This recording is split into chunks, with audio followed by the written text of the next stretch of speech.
তো hello guys, তোমরা সবাই কেমন আছো? আশা করি ভালোই আছো।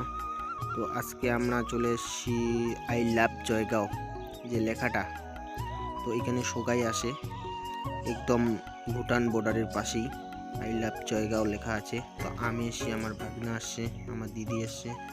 তো চলো আজকে তোমাদেরকে পুরো ভিডিওটা দেখাই। তো ভিডিওটা যদি ভালো লেগে থাকে তাহলে আমার চ্যানেলটা প্লিজ সাবস্ক্রাইব করে দিবেন আর বেল আইকনটাকে অন করে দিবেন। তো চলো ফ্রেন্ডস, ভিডিওটা দেখতে থাকো।